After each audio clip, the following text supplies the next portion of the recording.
Honourable Olukemi Oluga was born on 20th June 1975 at Oremeta Compound in Okeofa Street, Gbogan, Osun State. She started her elementary education at St. Louis, Gbogan, and completed it at AUD Akinfenwa, Iwo, Osun State in the year 1982. Honourable Oluga was part of the Rural Development Board members, Ministry of Water Resources, Rural Development and Community Affairs, Osun State between 2013 and 2014. She was appointed as board member of the Osun State Library in 2014 and was also appointed as special advisor to the governor in Osun State on culture and tourism between 2017 and 2018, a position she held until she was elected as honorable representing Ayedaade, Irewole, Isokan Federal Constituency. I am Representative Olukemi Oluga. By the grace of God, I speak for all the people, the peaceful people of Irewole, Ayedaade, Isokan Federal Constituency in Osun State, and with the support of Mr. Speaker, Right Honourable Femi Gbajabiamila, I chair the committee Women in Parliament for this night's National Assembly. I have quite a number of role models that I look up onto. I got inspired as far back as like 2 decades ago, actually. I was watching television, then the Osun State, they were still together as a state, BCOS, Broadcasting Corporation of Oyo State. And I watched this wonderful big sister that I highly like. She was commissioner, one of the commissioner at the cabinet then. And something told me that you can do it. You can be at that seat. And it was just like 2-3 minutes as if I was in transit. And I said, okay, since then, I started channeling my look up to people like Senator Oluremi Tinubu and so on and so forth. So after my NYSC service, there's this instinct that I always have, helping my people. And I think when I hear the testimony of politicians, I think the only office that can help you to really go around your people, especially those at the grassroots, is being in position of authority and being in politics. So after my NYSC service at year 2000, I started the meeting. Gradually, before I know it, I became a board member in my state at the Board of Water Resources. Not quite long with my efforts, I became the special advisor to Governor Aregbesola, now Minister for Interior in our country, Nigeria. I became the special advisor and a cabinet member, because some special advisor may not make cabinet member. So I was part of the highest decision body making in my state. And before the tenure of Governor Aregbesola in 2018-2019, I got my ticket to be here. It was keenly contested for, because I contested among, our politics at this part of the country is not feminist, so it was a tug of war. But by the grace of God and the support of my leaders and my constituent, I got the ticket, and the rest is the story. Here we are today. And I must at this junction thank all my constituents, my leader, especially the sitting governor, Governor Isiaka Oyetola, for believing in me and my constituent, especially for appreciating the little I've been able to do in less than 2 years that we got to this seat. There are enormous challenges, and life itself is a challenge. So, but I am not distracted. I'm of the school of thoughts that life itself is a challenge, and it won't give you unless you demand and you work and you move and you are focused. So quite a number of them. Number one, the stigmatization. A woman in politics, all kind of things they will say, all kind of, and so on and so forth. And when it comes to your fellow women to support you, another issue, and so on and so forth, there are many. But most importantly, because I am determined, and it is not for myself alone. I see it as a call, see it as a service to humanity, that I really want to help my people. I really want to give them dividend of democracy, that I must be there. So I didn't even look at all the challenges. I didn't even give attention to them. I was just concentrated, moving around, doing my campaign. And I must say, because I believe my constituent will be working, even before the guidelines of the party, because I contested under the All Progressive Congress. Once I got the ticket, I formed my campaign team with my people, personal one, and we started moving. My party in my local government and my state, because of the uniqueness and some happenings, we couldn't move around until like 3 weeks to our election.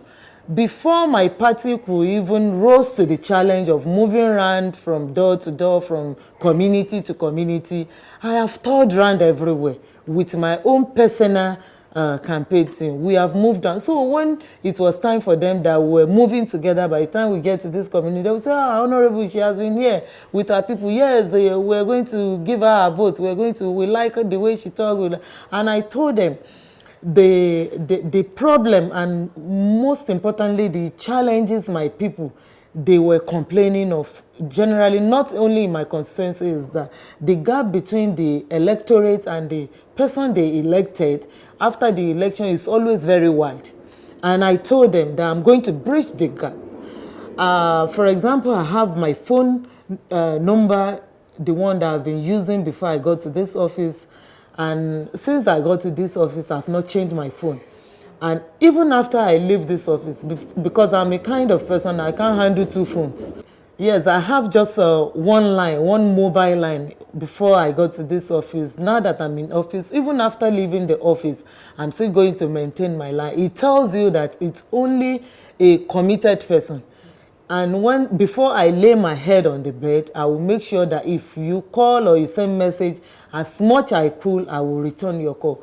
And this has gladdened the heart of my constituent. As we speak, if you go to my constituency, the cry and the shout, the normal political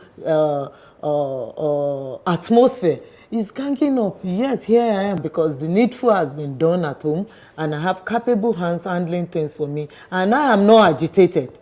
Come 2023, I want the little work that I have done to speak for me. If they want me back, so be it. If otherwise, so be it. But I believe I am giving them the best, because if you're in position, it takes away your time, it takes away your energy, it takes away your brain, your rest, your leisure time, your leisure period. You have to put all those things off. So it's really, really challenging. But I see it as a service to humanity, and I'm glad doing it, because it gladdens my heart. Like, for example, in no time that we have gotten to office, I can count 1, 2, 3, 10, 12, 11 of those of the youth in my constituency, 2021, that have gotten white-collar jobs through the help of God and through me. And what I do, my Facebook account, Twitter, social media, I put the name and the local government there, so that we can be sure of what we're talking, not that I'm just thinking. And whatever I do, the training and with startup program for those that are not really educated, I've had a lot of that we do, and it's there, record is there. And for my women especially, it will interest you that I went as low as buying drums, as buying pumping machine for those that are into production of red oil, because they don't really need money. They need instrument to work. They need instrument to produce, so that, and nobody is giving them attention. You wonder that some people came and they say, Federal Honourable buying drums.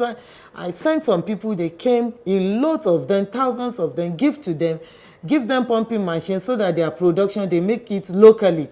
So all this, and for those that are selling little things, I've had a quite number of programs for them in collaboration with NDE. I've moved around for my concern, my women. They came, train them, give them startup money, including myself, added to it, and so on and so forth. And the major empowerment, yes, giving back to the people that everybody is expecting. You know, the kind of politics we practice is immediate benefits. We are used to that. It's only with time that the narrative may change in Nigeria. So in December 6th, precisely, I had a mega one. Until tomorrow, they are still, I'm sure they are listening to me, they are still talking about it. Gather some section of not only my party, I went across board, because once I got to this seat, I realized that, okay, I am representing the people, both the opposition and my party. So what I do, if I want to do things, I put them on percentage. This percentage for my party that brought me, because I am not an independent candidate, okay? At the same time, I represent the entire people of that. So I give certain percentage to them to call the artisans. When you call the hairdressers, for example, you can't say, no, you are my party, you are not my party, no. So I give to them what I have, call the market women, for example, and so on and so forth. So best to my own ability, some of the activities that we have done. And when you come to education, as we speak, by next week, by the grace of God, I will be commissioning a three block of classroom in Isokan local government that has just been completed, furnished with an office. Statutorily, the reason why I'm here is to move motions and bills that will benefit my constituency. And by the special grace of God, I must say it, all glory belongs to God, that I am among the first 5 female new members, I don't want to say the exact number, that have raised the highest number of bills in this night's National Assembly.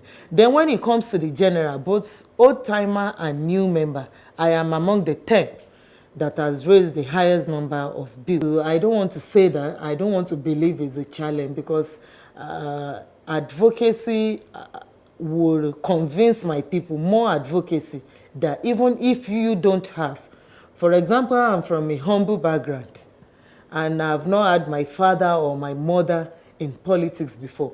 So if you even go by that one, I'm not supposed to be here. If you want to measure it, that it's only those that have the money, quote and unquote, that are on this seat. No. This day, we have quite a number of both international and national partners that we're working on. The problem of Nigeria, I must say this as this junction, that we have now, people were shouting, we should diversify, the oil is no more there, we should go into agri, we should build our health sector, we should build our education sector. I must say that if we're going to solve this, we must diversify in bringing more women on board. Solving problem of post-COVID, that we are, how to cope with COVID, how to build our economy. There's no way Nigeria will get out of this problem without bringing, not because we are women, but because we have ability, we have capability, we have what it takes. For example, if today they say in Nigeria, give us a female president, I can say it authoritatively, that we have qualified female that can rule this country. I know, and I know what I'm saying. We have our respected Dr. Ngozi Okonjo-Iweala of WTO. She didn't just get to that post because people pity her that she's, but because she has what it takes. And her pedigree spoke for her. She has reference. We have the Deputy United Nations General, Aminat, respected. She was former Minister for Environment. We all know. And so on and so forth. When it comes to home, and we are talking of home too, we have quite a number of women. So what am I saying in essence is that the challenges we have in this country can be surmounted by bringing more women, and I am of the school of thought that women should be given more space. The 35% affirmative action, as a committee, we have worked, and we're still working, even as the Constitutional Review Committee is ongoing. Once you are at the National Assembly, I must tell you, you are not a woman. If you're on this seat, when we get home to our various homes, yes, you have become mother, you have become wife. But once you're on this seat, we see ourselves as equal. We see ourselves as a partner in progress. We are not competing with the men. We see ourselves as complementing each other. Whatever a man forgets to raise during his motion, during his bill, we are given the floor by the speaker to bring in our own idea. And let me salute 12 of us at the House of Reps as we speak. we may be few in number, but our contribution cannot be overemphasized. I'm telling you, I say kudos to all my colleagues that our contribution, I believe, is moving the country forward. So there's no barrier, because we see ourselves as equal, and we are not competing with the men. So they are not giving us headache. They see us as a partner in progress. Very sweet experience. When we were out there, we're like, there's a magic. When we get there a day, we're going to change this, we're going to speak this, we're going to say this, we're going to say this on behalf of our people. But getting here, being at the 9th National Assembly has been fantastic.